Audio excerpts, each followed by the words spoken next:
महिलाएं उसमें शरीक थी स्कूल की।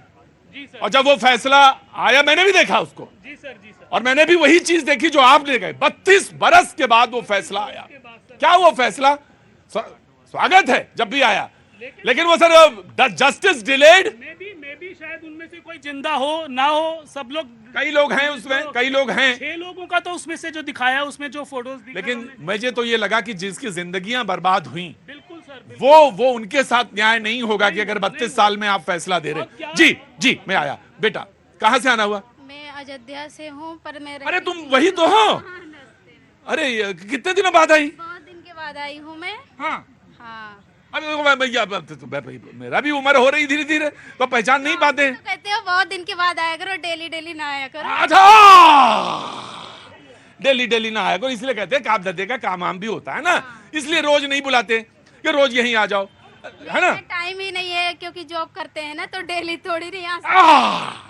हाँ, तो और कोई अब समस्या है? बहुत ज्यादा समस्या है। जो ये भदरसा का कांड हुआ है वो मेरे गांव का ही, जो अयोध्या वाला कांड हुआ। हाँ, वो मेरे मार्केट का ही हुआ। ऐसे ही मोहित खान हमारे गांव में बहुत सारे हैं, एक नहीं है, बहुत सारे हैं। और वहाँ पर ना नहर है, एक क्रॉसिंग है जो ट्रेन जाती है। हाँ। वहाँ पर ना तो कुछ भी सड़क बना है ना कुछ भी बना है। और बीजेपी और कांग्रेस कुछ भी हो, वोट मांगने चले जाएंगे, लेकिन वो सड़क नहीं दिखाई देती है। सरकारी कौन सा गांव है तुम्हारा? नैपुरा, भदरसा के बगल सटा हुआ नैपुरा। हाँ, नैपुरा गांव है। और सरकारी स्कूल है, बच्चे डेली स्कूल आते जाते हैं। वहाँ पर कोई ना कोई डेली ट्रेन पे आता जाता है, कटता रहता है। क्या नाम है तुम्हारा? मेरा नाम बीनू है। बीनू। बीनू बहुत अरसे के बाद आई हैं, कांग्रेस भी आ गई है। मैं आया बेटा आया। बीनू बहुत अरसे के बाद आई हैं और अक्सर ये बात कही, मुझे इनको याद ऐसे आई कि इन्होंने कहा था कि ये जो सिम कार्ड है जिससे हम बात करते हैं, वो टैरिफ जो है उसका कम करवा दिए। मैंने कहा क्यों? ये बात हो गई 1.5-2 साल पहले। मैंने कहा क्यों? बोले बात करने में थोड़ी दिक्कत होती है तो पैसा कम करवा दीजिए। मैंने कहा अच्छा तुम्हारी बात है, बात सुनी मैंने। लेकिन इन्होंने जिस गांव का नाम लिया भदरसा, जहां अयोध्या का भदरसा, जहां पे वो कांड हुआ अयोध्या वाला, उसके बगल का गांव है नैपुरा। नैपुरा में सड़क की बात करते और आप अपने गांव के प्रधान, वहां के प्रतिनिधि से ज्यादा सशक्त नजर आती हैं। जब भी आती हैं अपने लिए कुछ नहीं कहती, ना अपनी कोई समस्या बोलती हैं। मुझे तो लगता है आप ही को प्रधान चुना जाना चाहिए गांव का।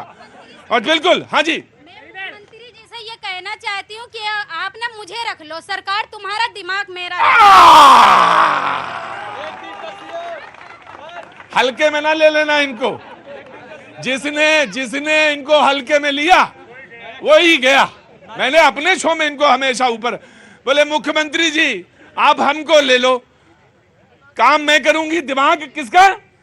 दिमाग तुम्हारा, दिमाग उनका, काम मेरा। हाँ अच्छा, दिमाग तुम्हारा। बहुत बहुत स्वागत। हाँ बेटा खुश रहो। मैं आ रहा हूं, एक साथ ज्यादा नहीं बोला जाता है। अनुज अत्रे जी कांग्रेस का पक्ष रखने के लिए मौजूद, बहुत बहुत शुक्रिया। ऋषभ तिवारी जी बीजेपी का पक्ष रखने के लिए मौजूद, बहुत बहुत शुक्रिया। मीनाक्षी शर्मा आम आदमी पार्टी का पक्ष रखने के लिए मौजूद, बहुत बहुत शुक्रिया। शैलेंद्र दुबे जी राजनीतिक विश्लेषक, आर्थिक मामलों के जानकार, बहुत बहुत शुक्रिया। सैयद जवाद साहब राजनीतिक विश्लेषक, बहुत बहुत शुक्रिया। शाहजहांपुर उत्तर प्रदेश के रहने वाले।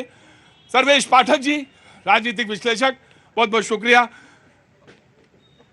ऑटो वाले नवल वाले उपाध्याय जी, बहुत बहुत शुक्रिया। आज इनकी गाड़ी खराब है तभी चेहरा उतरा है। 2 दिन से तो गाड़ी चलाई नहीं होगी। चलो जल्दी बनवाओ गाड़ी। बहुत बहुत शुक्रिया। और पंकज भाई बहुत बहुत शुक्रिया, thank you so much. Congress के अध्यक्ष मल्लिकार्जुन खड़गे साहब ने एक बयान दिया। मैं मुद्दे को शुरुआत कर रहा हूं, बाकी आपके ऊपर जहां पे बातचीत करना चाहें। किसी का प्रोग्राम, किसी का दिमाग, किसी की बातचीत। अगर मैं कहूं ये सांप है तो इसे मत छूना, आप सोचेंगे कि पकड़ के देखते हैं सांप को। अगर आपने सांप को पकड़ा तो विष आपके अंदर चला जाएगा।